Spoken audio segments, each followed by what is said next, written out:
Shalom Bapak Ibu Jemaat yang dikasihi oleh Tuhan. Berjumpa lagi di dalam CK7 Online Bible Study malam hari ini. Nah, hari ini kita akan melanjutkan pembelajaran kita di dalam kitab Ulangan pasalnya yang ke-22 ayat 13 sampai 30 ya. Nah, sebelum kita belajar malam ini, mari kita datang sama Tuhan, kita sembah Tuhan supaya kita bisa dapat hikmat dan wahyunya, supaya kita mengerti pelajaran malam hari ini. Mari kita sama-sama datang kepada Tuhan. Haleluya. Oh, ribiana masyanda ramayana.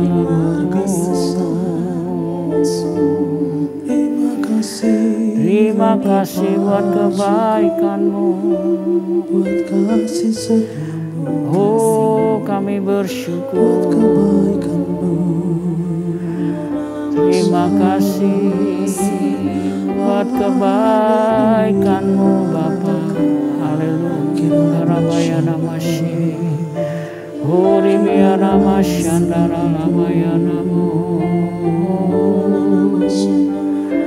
Haleluya. Hurabayana masyi. Ramashandara. Haleluya. Jalanmu tak terselami oleh setiap hati kami, namun satu hal ku percaya, ada rencana yang indah, tiada terduga kasih-Mu, heran dan besar bagiku, arti kehadiran-Mu selalu nyata di dalam hidupku. Penyertaan-Mu sempurna, rancangan-Mu penuh damai, aman dan sejahtera. Walau di tengah badai, ingin ku selalu bersama, rasakan keindahan arti kehadiran-Mu Tuhan.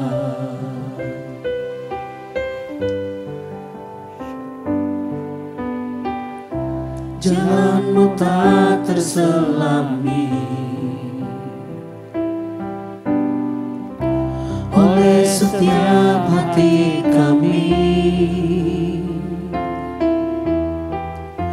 namun satu hal ku percaya, ada rencana yang indah, tiada terduga kasih-Mu, heran dan besar bagiku, arti kehadiran-Mu selalu nyata di dalam hidupku. Penyertaan-Mu sempurna, rancangan-Mu penuh damai, aman dan sejahtera. Walau di tengah badai, ingin ku selalu bersama, rasakan keindahan arti kehadiran-Mu Tuhan. Penyertaan-Mu sempurna, rancangan-Mu penuh damai, aman dan sejahtera. Walau di tengah badai, ingin ku selalu bersama, rasakan keindahan arti kehadiran-Mu Tuhan, arti kehadiran-Mu Tuhan, arti kehadiran-Mu Tuhan. Oh, terima kasih Bapa. Mari sembah Dia. Haleluya. Jalan-Mu ajaib Tuhan, sungguh tak terselami bagi kami.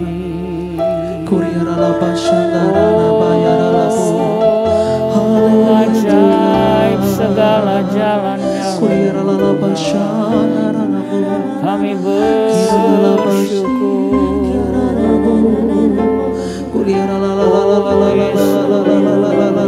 Terima kasih.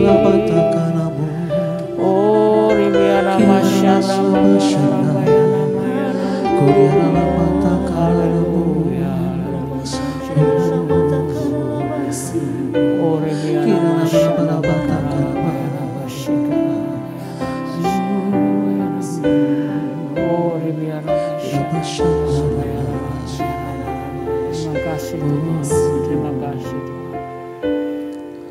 Setiap janji-Mu Tuhan ku simpan dalam lubuk hatiku.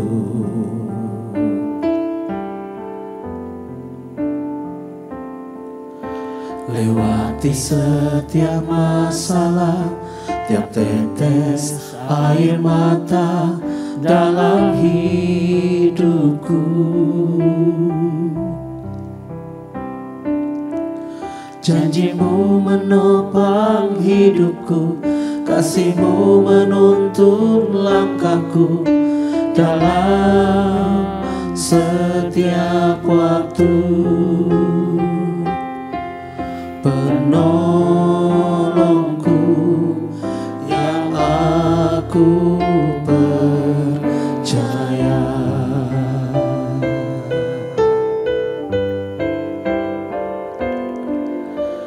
Terima kasih buat kasih setia-Mu,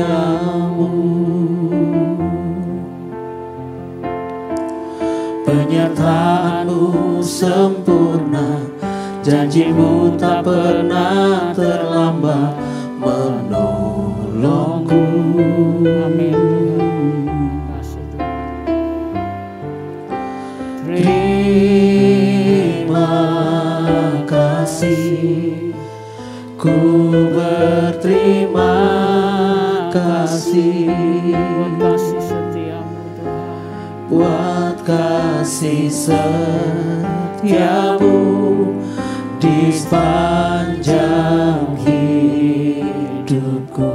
Mari katakan terima kasih Tuhan, terima kasih. Terima kasih buat kasih setia-Mu,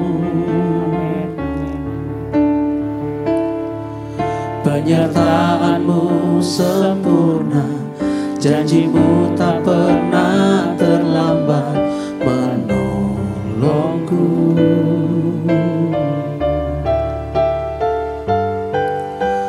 Terima kasih, ku berterima kasih buat kasih setia-Mu di sepanjang hidupku.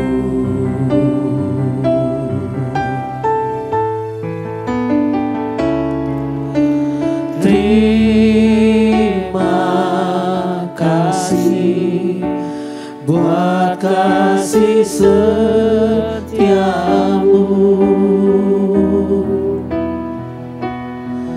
penyertaan-Mu sempurna, Janjimu tak pernah terlambat menolongku.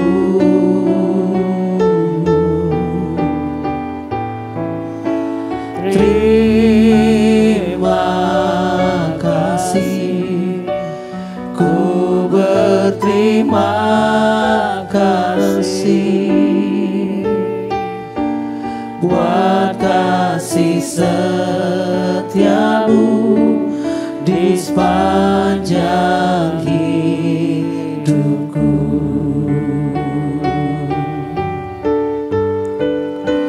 Buat kasih setiamu, buat kasih setiamu, buat kasih setiamu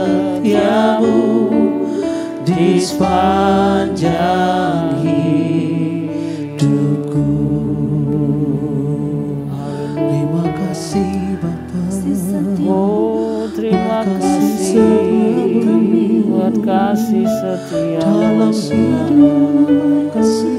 Terima kasih buat janjimu yang ajaib. Oh, ribiana masyandara ramoyana namo. Terima kasih Tuhan. Terima kasih. Oh, terima kasih buat kebaikan-Mu. Oh, rabayana masyandara rabayana bayara. Terima kasih buat kasih setia. Terima kasih buat janji-Mu ya Tuhan di dalam hidup kami. Malam ini kami juga akan membaca dan mendengar firman dan belajar firman-Mu Tuhan. Biarlah hikmat-Mu turun atas kami semua. Kau melawat kami juga di rumah-rumah. Kami semua boleh belajar dan diberikan hikmat oleh Tuhan untuk mengerti dan untuk melakukan firman-Mu sehingga kami boleh diberkati oleh Tuhan. Di dalam nama Tuhan Yesus kami siap untuk belajar malam hari ini. Mari kita yang siap sama-sama katakan amin.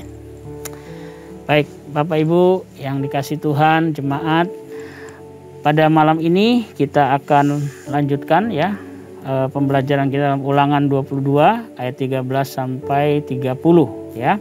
Nah, itu judul perikopnya di sini adalah hukum perkawinan. Ya, saya akan bacakan buat kita semua. Dikatakan begini firman Tuhan, apabila seorang mengambil istri dan setelah menghampiri perempuan itu menjadi benci kepadanya, menuduhkan kepadanya perbuatan yang kurang senonoh dan membusukkan namanya dengan berkata, perempuan ini kuambil menjadi istriku, tetapi ketika ia kuhampiri tidak ada kudapati padanya tanda-tanda keperawanan. Maka haruslah ayah dan ibu gadis itu memperlihatkan tanda-tanda keperawanan gadis itu kepada para tua-tua kota di pintu gerbang. Dan ayah si gadis haruslah berkata kepada para tua-tua itu, aku telah memberikan anakku kepada laki-laki ini menjadi istrinya. Lalu ia menjadi benci kepadanya. Dan ketahuilah, ia menuduhkan perbuatan yang kurang senonoh dengan berkata, tidak ada kudapati tanda-tanda keperawanan pada anakmu. Tetapi inilah tanda-tanda keperawanan anakku itu. Lalu haruslah mereka membentangkan kain itu di depan para tua-tua kota. Maka haruslah para tua-tua kota itu mengambil laki-laki itu, menghajar dia, mendenda dia 100 sikal perak, dan memberikan perak itu kepada ayah si gadis, karena laki-laki itu telah membusukkan nama seorang perawan Israel. Perempuan itu haruslah tetap menjadi istrinya. Selama hidupnya tidak boleh laki-laki itu menyuruh dia pergi. Tetapi jika tuduhan itu benar dan tidak didapati tanda-tanda keperawanan pada gadis itu, maka haruslah si gadis dibawa keluar ke depan pintu rumah ayahnya, dan orang-orang sekotanya haruslah melempari dia dengan batu, sehingga mati. Sebab dia telah menodai orang Israel dengan bersundal di rumah ayahnya, demikianlah harus kau hapuskan yang jahat itu dari tengah-tengahmu. Ayat 22. Apabila seorang kedapatan tidur dengan seorang perempuan yang bersuami, maka haruslah keduanya dibunuh mati. Laki-laki yang telah tidur dengan perempuan itu dan perempuan itu juga. Demikianlah harus kau hapuskan yang jahat itu dari antara orang Israel. Apabila ada seorang gadis yang masih perawan dan yang sudah bertunangan, jika seorang laki-laki bertemu dengan dia di kota dan tidur dengan dia, maka haruslah mereka keduanya kamu bawa keluar ke pintu gerbang kota dan kamu lempari dengan batu sehingga mati. Gadis itu karena walaupun di kota ia tidak berteriak-teriak, dan laki-laki itu karena ia telah memperkosa istri sesamanya manusia. Demikianlah harus kau hapuskan yang jahat itu dari tengah-tengahmu. Tetapi jikalau di padang laki-laki itu bertemu dengan gadis yang telah bertunangan itu, memaksa gadis itu tidur dengan dia, maka hanyalah laki-laki yang tidur dengan gadis itu yang harus mati. Tetapi gadis itu janganlah kau apa-apakan. Gadis itu tidak ada dosanya yang sepadan dengan hukuman mati. Sebab perkara ini sama dengan perkara seorang yang menyerang sesamanya manusia dan membunuhnya. Sebab laki-laki itu bertemu dengan dia di padang, walaupun gadis yang bertunangan itu berteriak-teriak, tetapi tidak ada yang datang menolongnya. Apabila seorang bertemu dengan seorang gadis yang masih perawan dan belum bertunangan, memaksa gadis itu tidur dengan dia, dan keduanya kedapatan, maka haruslah laki-laki yang sudah tidur dengan gadis itu memberikan 50 sikal perak kepada ayah gadis itu, dan gadis itu haruslah menjadi istrinya. Sebab laki-laki itu telah memperkosa dia, selama hidupnya tidak boleh laki-laki itu menyuruh dia pergi. Ayat 30. Seorang laki-laki janganlah mengambil istri ayahnya, dan jangan menyingkapkan punca kain ayahnya. Ya, demikian pembacaan kita di dalam Ulangan pasal yang ke-22 ini. Nah, Bapak Ibu, memang hari-hari ini, khususnya di zaman sekarang ini, ya, gak jarang kalau orang itu mengalami masalah di dalam pernikahannya. Ya, ada persoalan, ada masalah yang besar terjadi, ya, di dalam kehidupan rumah tangganya, yang dikarenakan satu hal, ya, ada hal yang tidak jujur yang tidak disampaikan sebelum menikah, ya. Nah, ini yang menjadi masalah. Nah, di ayat yang ke-14 di sini tadi dikatakan ada tuduhan seorang suami atas ketidakperawanan istrinya, ya. Nah, di ayat 13 dikatakan hal ini dapat disebabkan oleh kebencian yang tidak dibukakan sebelum pernikahan, ya. Jadi sebelum menikah ada hal-hal yang disembunyikan, ya, khususnya mengenai kekudusan, ya. Karena itu ini yang menjadi ada sebuah kebencian yang muncul, ya, sehingga apa? Membuat pernikahan kita menjadi pernikahan yang bermasalah begitu, ya. Nah, di ayat 15 sampai 17 di dalam budaya Israel pada waktu itu, ya, itu harus dibuktikan keperawanan itu dengan menunjukkan tanda fisik oleh orang tua perempuan di hadapan para tua-tua, ya. Nah, apabila tuduhan itu benar, maka laki-laki itu harus dihukum dengan hajaran, dihajar gitu ya, didenda, dan perempuan itu tetap menjadi istrinya, ya. Nah, tetapi kalau tuduhan itu benar, ya, maka perempuan itu harus dilempari hingga mati. Karena apa? Dia menodai umat Tuhan Israel, ya. Nah, di sini Bapak Ibu kita bisa melihat, ya, bahwa di dalam pernikahan itu ada kejahatan-kejahatan yang Tuhan melihatnya. Karena itu malam hari ini kita lihat, ya bahwa ada ketidakjujuran. Ketidakjujuran ini kita pikirkan kecil ya, tetapi sebenarnya itu jahat di mata Tuhan apabila kita tidak jujur di dalam, contohnya tadi dikatakan ketidakperawanan dan masih perawan atau tidak. Nah itu satu hal yang jahat di mata Tuhan kalau kita nggak jujur, ya. Karena itu di dalam pernikahan kita harus jujur sebelum kita menikah, harus terbuka. Apapun yang menjadi dosa yang pernah kita lakukan, kita harus jujur kepada pasangan kita, ya, supaya tidak terjadi masalah di kemudian hari, ya. Karena ketidakjujuran ini akan membuahkan sebuah kebencian, ya. Nah, baik, kita lanjut ya pembacaan tadi. Ada beberapa hal lagi yang kita lihat di sini mengenai pernikahan, ya. Di ayat yang ke-22 dikatakan di sini, apabila seorang kedapatan tidur dengan seorang perempuan yang bersuami, maka haruslah keduanya dibunuh mati. Jadi dikatakan di sini kalau ada orang yang kepergok gitu ya, tidur dengan perempuan yang bersuami. Nah, ya, ini berselingkuh ini, ya. Nah, haruslah keduanya dihukum mati katanya. Ya, laki-laki yang telah tidur dengan perempuan itu dan perempuan itu juga. Demikianlah harus kau hapuskan yang jahat itu dari antara orang Israel. Berarti kan Bapak Ibu, kalau kita bermain-main dengan suami orang, ya, ya udah perempuan itu udah tahu bahwa dia itu sudah bersuami, ya. Jadi ini bicara selingkuhan. Kalau selingkuh ini di zaman dulu ini berat hukumannya, ya. Keduanya harus dihukum mati. Karena Tuhan nggak mau ada kejahatan di antara orang Israel pada waktu itu, ya. Nah, ayat 23 di sini ada case lagi. Apabila ada seorang gadis yang masih perawan dan yang sudah bertunangan. Seorang gadis yang masih perawan dan dia sudah bertunangan, ya.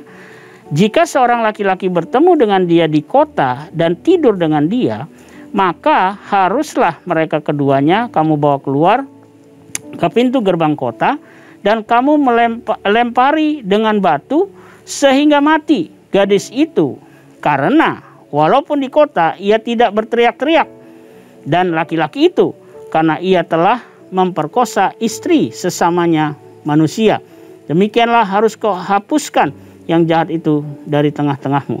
Jadi yang case yang berikutnya adalah seorang gadis dikatakan dia masih perawan, tapi dia sudah tunangan, ya. Nah, jika seorang laki-laki bertemu dengan dia dan tidur dengan dia, maka haruslah mereka keduanya dibawa keluar dan dilempari dengan batu hingga mati. Gadis itu karena apa? Ya, berarti gadis ini setuju dengan dosa, ya. Makanya di sini dikatakan ia nggak teriak-teriak, ya, malah dia menyetujui dosa itu berarti, ya. Nah, kalau yang laki-laki itu kenapa dia harus dihukum mati? Karena dia memperkosa istri sesamanya manusia. Nah, Bapak Ibu hati-hati ya, di dalam pernikahan hal-hal seperti ini bisa saja terjadi, ya. Nah, kita sudah ngerti bahwa di dalam pernikahan itu kita harus jaga kekudusan. Nah, kita lihat lagi di ayat 25 ada case berikutnya. Tetapi jikalau di padang laki-laki itu bertemu dengan gadis yang telah bertunangan itu, memaksa gadis itu tidur dengan dia, maka hanyalah laki-laki yang tidur dengan gadis itu yang harus mati. Tetapi gadis itu janganlah kau apa-apakan. Gadis itu tidak ada dosa yang sepadan dengan hukuman mati. Sebab perkara ini sama dengan perkara seorang yang menyerang sesamanya manusia dan membunuhnya. Ya, berarti kalau ada pemaksaan, ya, terjadi dari pihak laki-laki memaksa perempuan yang telah bertunangan, maka yang bersalah itu adalah yang laki-laki, ya. Ayat 27 di sini dikatakan, ayat 28 ya, kita lanjut. Apabila seorang bertemu dengan seorang gadis yang masih perawan, ya, seorang bertemu dengan seorang gadis yang masih perawan dan belum bertunangan, ya, memaksa gadis itu tidur dengan dia dan keduanya kedapatan, kepergok artinya, ya, maka haruslah laki-laki yang sudah tidur dengan gadis itu memberikan 50 sikal perak kepada ayah gadis itu, dan gadis itu haruslah menjadi istrinya Sebab laki-laki itu telah memperkosa dia selama hidupnya, tidak boleh laki-laki itu menyuruh dia pergi. Ya, artinya di sini terjadi perzinahan. Ya, dan ini jahat di mata Tuhan dan juga harus ada hukumannya. Ya, Bapak Ibu, malam ini yuk kita lihat di sini ya bahwa dosa perzinahan itu bisa aja masuk ya sebelum menikah, bahkan sesudah menikah. Nah, ini yang harus hati-hati ya. Nah, apa yang kita bisa belajar pada malam hari ini? Ada dua hal penting yang esensi malam hari ini ya. Yang pertama, sebelum menikah ada dua hal yang sangat penting dipastikan ya. Yang pertama yaitu faktor kejujuran dalam hal kekudusan ya. Jadi ini harus ada sebelum menikah. Kita harus mengedepankan keterbukaan, kejujuran. Walaupun itu dosa, kita harus telanjangi. Harus kasih tahu. Ya. Dan yang kedua adalah faktor kesiapan menerima kondisi pasangan kita apa adanya. Nah, kebanyakan orang kalau sudah nikah, ya mau udah cinta, mau aja bablas, pokoknya cepet-cepet nikah. Ya, tetapi setelah nikah ada hal-hal yang tadi terjadi ya, seperti yang di dalam kitab Alkitab tadi. Ya, ada hal-hal yang tidak diketahui. Akhirnya apa? Dia tidak bisa menerima kondisi pasangannya. Ya. Karena itu sebelum kita menikah, ya, dua hal yang kita pastikan. Yang pertama, apakah keduanya sudah jujur dengan apa adanya. Jangan ada hal-hal yang disembunyikan. Ya. Dan itu khususnya faktor kekudusan. Nggak boleh disembunyikan. Ya. Saya kalau dalam pranikah sering tanya, ya, berapa mantan? Sudah melakukan belum dengan mantan? Nah, itu harus jujur, ya. Dan faktor kesiapan untuk menerima kondisi pasangan kita apa adanya. Kalau menurut saya ini faktor perlu didukung oleh yang namanya dasar pernikahan, yaitu kasih daripada Kristus. Ya, kalau cinta, ya, cinta itu nggak kuat, Bapak Ibu, ya, kalau jadi dasar dalam pernikahan. Ya, karena cinta itu kalau sudah konflik dia berubah menjadi bersyarat. Tetapi kalau kasih Kristus, ya, walaupun dia, ya, walaupun bagaimanapun keadaan kondisi, ketidaksempurnaan, dia tetap bisa mengasihi dan bisa mengampuni dan bisa berkorban bagi pasangannya. Karena itu malam ini kita belajar ya. Jadi sebelum menikah faktor kejujuran dan faktor penerimaan. Penerimaan ini dasarnya harus kasih Kristus yang bisa mengasihi tanpa syarat, mengampuni tanpa syarat, dan berkorban tanpa syarat. Ya, yang kedua, apa yang kita bisa belajar? Menjaga kekudusan hidup sebelum dan sesudah menikah adalah hal yang mutlak bagi kita sebagai umat Tuhan. Nah, malam ini, ya, mungkin ada yang belum nikah, pacarannya kudus nggak? Nah, ya, nggak ada pernikahan kudus tanpa pacaran kudus, nggak ada. Ya, sebelum menikah kita pacaran, jaga kekudusan. Dan sesudah menikah, ya, itu pun harus jaga kekudusan. Ada orang sesudah menikah masih lirik sana lirik sini, akhirnya terjadi tadi ya, ada selingkuh, ya, ada perzinahan yang bisa terjadi. Karena itu malam ini kita bersyukur ya, Tuhan ingatkan kita mengenai hukum pernikahan, supaya pernikahan kita yang Tuhan mau, supaya pernikahan kita berbahagia, ya, sungguh-sungguh nggak jadi masalah ketika kita menikah, ya. Banyak hal pernikahan itu banyak masalah karena hal ketidakjujuran, ya. Maka itu malam ini, ayo kalau ada di rumah Bapak Ibu, ya, ada suami, ada istri, ayo malam ini praktekkan, kita saling mengaku, ya, supaya kita tidak lagi menjadi masalah ke depan ini, ya.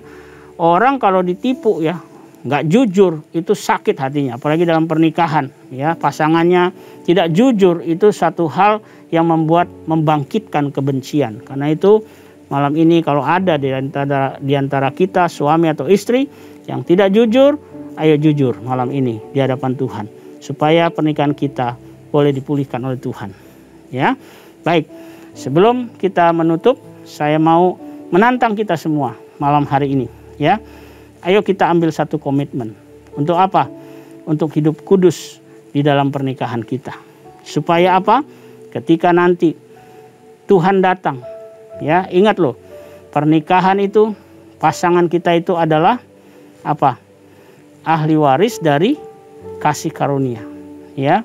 Jadi nggak main-main, kita berdua kita harus tetap setia, ya. Tidak boleh ada dosa, ketidakjujuran, dusta di situ, nggak boleh. Kita harus setia sampai mati, ya. Mari kita tutup di dalam doa, ya. Kita sama-sama berdoa. Bapa yang baik, terima kasih malam ini melalui firman-Mu. Kami bersyukur di dalam Ulangan pasal yang ke-22 ini mengenai hukum pernikahan.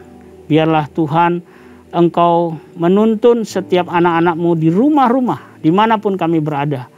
Biarlah kalau firman ini menegur kami, biar kami semua, suami maupun istri, boleh bertobat ya Tuhan di dalam nama Yesus. Terima kasih Bapa, berkatilah pernikahan umat-Mu, jemaat-Mu di PRJ CK7 ini. Berlimpah-limpah supaya kami semua, pernikahan-pernikahan kami semua diberkati oleh Tuhan malam ini. Terima kasih Bapa, kami bersyukur, dan sebelum kami mengakhiri Bible Study malam ini, kiranya Kau curahkan berkat-Mu bagi kami semua. Mari Bapak Ibu Saudara, jemaat Tuhan, angkat tanganmu di hadapan Tuhan dan arahkan hatimu kepada Tuhan, dan terimalah berkat yang berlimpah-limpah dari Allah Bapa kita. Kasih karunia dalam anak-Nya yang tunggal Tuhan kita Yesus Kristus, dan persekutuan yang manis dengan Roh Kudus akan menyertai kita semua mulai saat ini sampai Maranatha. Tuhan Yesus datang menjemput kita semua di awan-awan yang permai, bahkan untuk selama-lamanya. Dalam nama Yesus kita yang percaya sama-sama katakan amin. Selamat beristirahat, selamat malam. Tuhan Yesus memberkati kita semua.